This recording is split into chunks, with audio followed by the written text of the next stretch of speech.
Hello, everyone. I am Lupita Eyde-Tucker, your Florida homeschool advisor and evaluator, and I am making this short video to answer a common question that parents have when they are homeschooling their student, and specifically a high school age student. So one of the biggest, I guess, stress points for parents is trying to figure out how to graduate their homeschooled student. And it's, not always obvious the process of how that is supposed to happen, but I can help with some very specific information. So in order to graduate your student from your homeschool, there are a couple of things that you need to know, and there are some documents that you will need to prepare. First of all, if you have sent a letter of intent to your county and have established a school in your home, a homeschool, then you, the parent, are the school official of your school, and your school is your student's school of record. So that's important. That's kind of foundational to get started.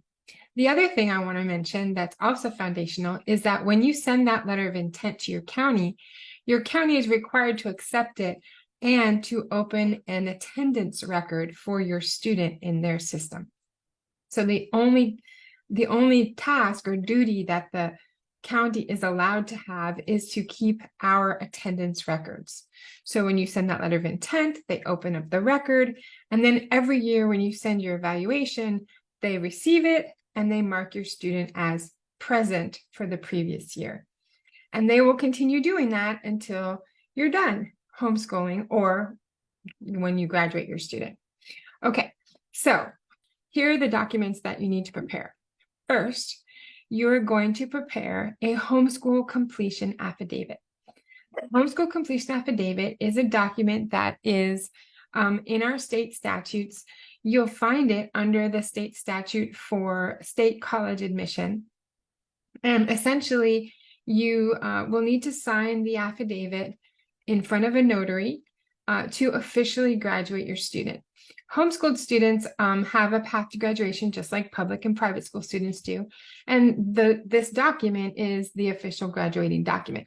Now, it's an affidavit, right? It doesn't look like a certificate that you get when you walk across the stage. So I just want to make that clear that even though it doesn't look like what a traditional diploma certificate looks like, it has the same function. So I'm going to share my screen.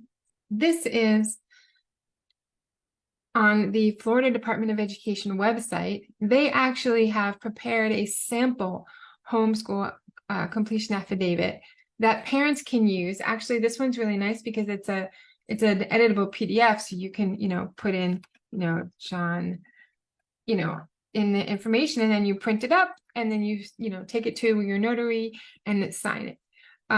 You can do notarization for free at most banks. If you're a client, if you have an account at your bank, they typically will notarize for free. And then you will keep this for your documents. This is the official graduation document for your student. You'll keep this, you'll give a copy to your student. And if your student applies to any of the 28 state colleges in Florida, they're going to want to see some version of this. Now, one of the things I want to say about that is that state colleges are required to accept this as proof of graduation. And I'm going to share another screen here. So if you Google Florida State College Homeschool Completion Affidavit, you'll see that there are many actual versions of that homeschool completion affidavit on several state college websites. So Florida State College of Jacksonville has their own version, and Tallahassee Community College has their own version, and Northwest Florida State College has their version, etc. Eastern Florida State College, St. Pete College, etc. They all have their own versions, right? So that's important for you to know. You can even type in the name of your state college. For example, I'll put, let's see, Valencia College Homeschool Completion Affidavit, and bam, there it comes up. Okay, now the next thing I want to tell you is that after you have prepared your student's homeschool completion affidavit, then that part's done. But the other important document that you should prepare for your high school student is a high school transcript. Because your homeschool is the school of record, you are the only one who can issue an official high school transcript.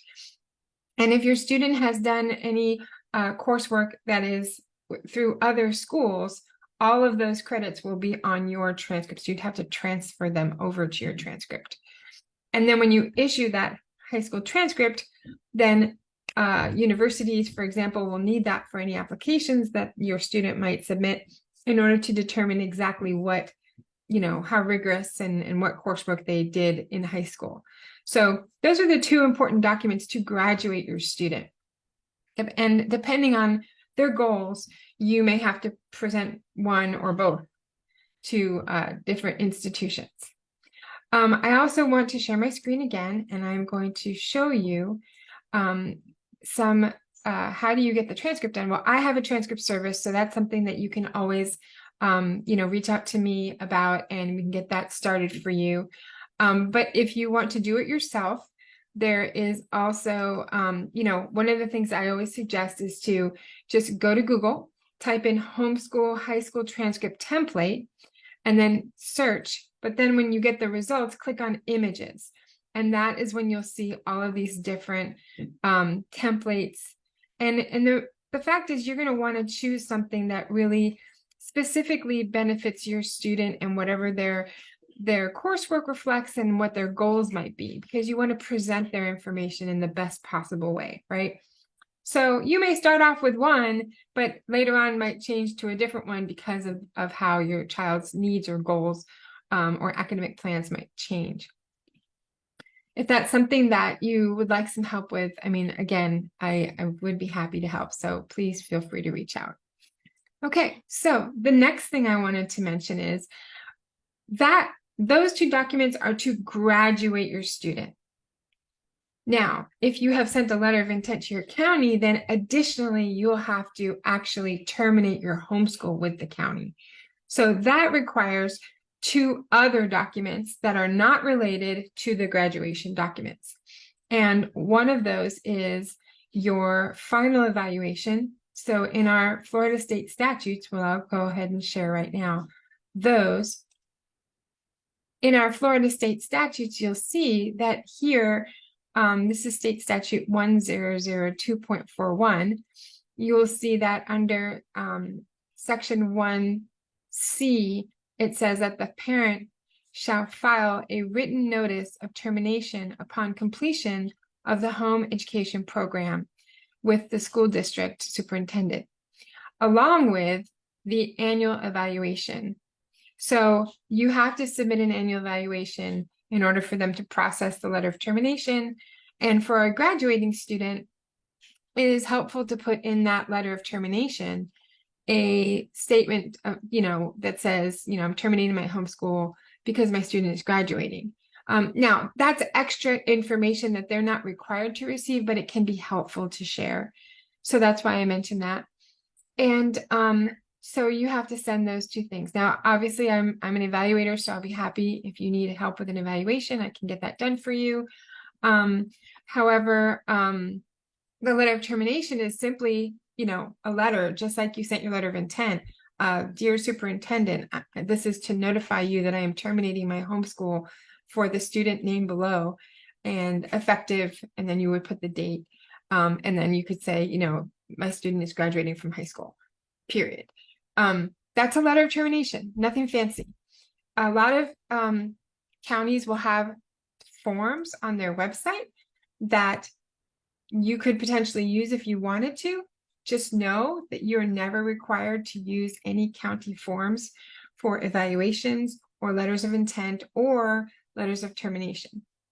Our state statute 1002.41 is very explicit in prohibiting counties from requiring extra stuff from parents. And so counties aren't allowed to require you to use their forms. You could just send a letter, and that's what the statute says to do. So if you have any questions about this, please feel free to ask in the comments. But just know that you do not need to send your homeschool completion affidavit to the county. That is not something that they have any mechanism to record or keep track of for you. They're not allowed to have any academic oversight of a homeschooled student. So they cannot even record a grade level for your student. So they would, receive that and go, thanks, and delete, or, put it in the garbage. It's not something they are, able to do anything with. But I will say this, and this is something that has come up a couple of times in the past year or so that could potentially be helpful. Because if you're doing all the paperwork at the very end, if you would like to have some kind of proof for later on, you never know when you might need this. And I've encountered situations where students have needed this. So this is why I thought it would be helpful to do. You can ask, in the process of sending your letter of termination and the final evaluation, you can ask the county to send you a homeschool verification letter. Essentially, what that does is it's just a statement that says the student was homeschooled in this county, and it'll say like the time period, the dates, and it will say that the student was in compliance with state statute 1002.41. And that can be helpful, especially if, let's say, 5 years down the line, your student is doing something and needs proof that they were actually homeschooled so that their homeschool completion affidavit is recognized. You don't have to hunt them down. You'll have that document ready. So just something to think about. I know this is, for some of you, this is like really, really timely. So if you have any questions, please feel free to reach out, and I can help you with all of these documents. And I hope you have a wonderful Thanksgiving. I just want to mention one more thing is that if you're not at this point in your homeschooling yet, but you're a little bit maybe intimidated or would like to really be fully informed on how to get to that point, I am hosting my Path to Graduation seminar on January 11th. And I will, that link is right here. So you can go ahead and sign up for that. And the link that I'm going to post is also good for all of the, future seminars. So if you, for some reason, can't make it on January 11th, 2024, just know that, anytime you go to that link, it'll have the most recent updated seminar. So, you can sign up at any time for that current seminar. All right. So I hope you guys have a wonderful holiday. Bye. Thanks a lot.